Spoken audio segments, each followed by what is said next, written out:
gurigan hadda aad u jeedaan oo sidaan ah dhirirkiisu wuxuu ahaa 4 mitir oo 20 sentimitir dhiman markii kor loo dhisayay haddana waa u jeedaan sida uu yahay meelaha qaarkood mitir darashadii mitir biyaan darisha ka haray ciidda hadii oo labeel laga soo qaado laamiyada labeel lagu soo geeyana ciidda sareysaba oo ciiddaas hadii labeelka inta la soo saaro laamiyada lagu qabto in ciiddu sare martaa suurtagal ah sidaas awgeed dhibaatooyinka meeshaan haysta waa noocaas dhibaatada bacadka waa mid ugu weyn ee haysata deegaanka Budbud deegaankan oo dhaca bariga gobolka Mudug isla markaana hoostaga degmada Hobyo waxa saameyn taban ku leh bacad fara badan kaas oo barakiciyay dad magaalkan badar noolayaal ka ahaa xilli iyo kuwii loogu yimid isla markaana maanta guryahoodii iyo goobahoodii ganacsiga ka dhigay dhidhiimo kamid ah bacadka magaalada ka dhex samaysmay Abdi Yusuf Buuxe oo kamid ah odayaasha deegaanka taariikh ahaan darsay dhibaatada bacadkan ayaa nooga waramaya aasaaska magaaladan iyo caqabadaha uu arko inuu bacadkan ka saaciday dhibaatada uu magaalada u geystay oo dadka ay sabab u yihiin anu magaaladan baan ku dhashay 69 Oktoobar baan dhashay maxaa to barin magaalada geeskeedaan ku dhashay markaas meeshaan magaalo ma ahayn barin bay ahayd barin xoolo fadhiistaan bay ahayd meeshaan ceesheed waa yaray meel magaalo lagu tilmaami karo ma ahayn ka bacgeed dad baa tuulo iska dhigtay meel dawlad timid oo maartay cabir iyo safro loo lahayd ma ahan waa la iska digi sidaas awgeed qof walba meeshii uu waabka ka dhistay buu digay maxaa to dhadhinkaana dadkii hadii wax fahansaneen wax badan ay qasaarsan moogtay wax badan bay qasaarsheen oo ayaga wax ay aqoon laan u geysay iska qasaarsheen sidaas darteed waxa dhacday in dhadhinkan uu ka dhex dhasho magaalada ayna u tabar waayaan oo qaarkood ay ku barakacaan dadkii wacyi gelin mehelin oo laga wacyi geliyo deegaan xumada waxyaalaha ay keento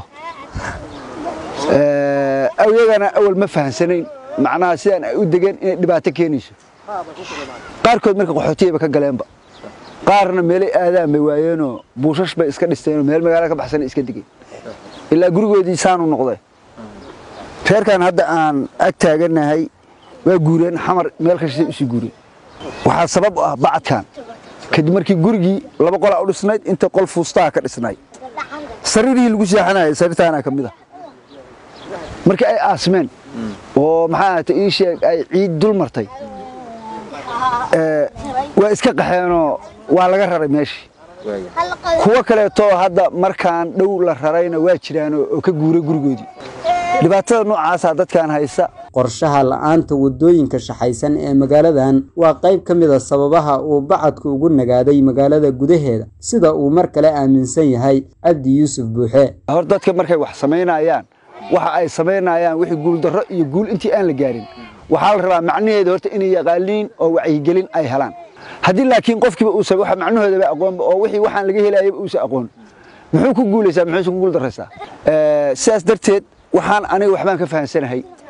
waxyaalaha aan ka fahansanahay waxa kamid ah aniga gurigeyga irdiisa dhirta ciidda babisa ayaan ka talaalay okay marka dadkii dariska ilaaha geed ay harsadaan inay talaashaan waa laga yaabaa dhirta ciidda ma wada babiso mana rarto ciidda laftigeedu waxay rabtaa inay dariiq hesho ay marto hadii ay dariiqaas weydo wax kasta oo la babiyaa waxba ma tarayso meel un bay dhoobanaysaa dadkii ila deganaadaan fahansanay fahanka aniga aan wax fahansanahay waxa ka adkaaday fahanka aan dadka kale wacyi gashaneen oo wax fahansaneen ma jiraan qorshe looga hortagi karo dhibaatada bacadka iyo bacad celin lagu sameeyo magaaladan Budbud waxa mar kale talo iyo tusaalooyin naga siinaya Abdi Yusuf Buuxe oo kamid ah odayaasha deegaanka dhulka waxa la rabaa magaalo markay waxay yihiin dhistin inay leedahay oo basiiba waa meeshan oo basiibada inay oo basiiba noqotana aqoon yarida ayaa sabab u noqotay dadkii baan aqoon balahaynba maxay ku keeni kartaa qoyskan iridiisa hadaa degtid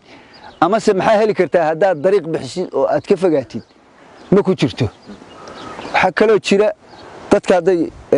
ilbaxnimadu waa nooc gaar ah geedkan hadda ninba iska leh waxyaalaha hadda ciidan celinayo kamid yahay ma la taaban karo lama dhigi karo macnaha si ciidan ay u bido ilaa asaga wax ma babinaaye godkaas kaliya sameysana asaga laba buuroodna waa sameeyay mana la taaban karo ma la dhihi karo geedkaagii dad uu dhib u geeyey reerkaan ku geeyna reerkaan hadda geesaan reerahan noo xiga meeshaana gurigooda ka dhisnay waa ka barakaceen xagga ka soo jeesteen wax sababtaas keenay wax weeye waa waxyaalaha noocaas iyo aqoon xumada waxay uga bixi kartaa in guntiga dhiisha la iskaga dhigo abuur la daadsho ciidda laftigeeda loo helo dariiqyo ay maaragtay ay marto dadku ayagu ay dib isugu laabtaan hay'adaha maxalliga iyo maaragtay kuwa dawliga iyo noocay doonaan ha noqdaan markaas maaragtay dadkiina uu u gurman karaayo oo loo gurmado wixii tabartooda ka dhiman ay gurmad la siiyo loo gurmado ayaguna ay sameeyaan waxyaalihii loogu gurmanayay wixii ay ku hirgelayaan oo ay dariiqyo bixiyaan macnaha dariiqan markii la baneeyo oo guri uusan ka dhisnayn ciidan ayadaaba tegaysaba gurigan birmadii uu noqdo kayna uu jidkii noqdo ciidi waa tegaysaa waxba laga qaban karaa qofkii kaalmo samayn tagaana maaragtay qof kaalmo sameeyay buu noqonayaa laakiin gurigan intuu go'an yahay kaasina meeshaas ka dhisan yahay waxay tegidayso maba lahanba Saadaq Siciid Nuuraad yahay telefishinka Galmudug magaalada Gaalkacyo.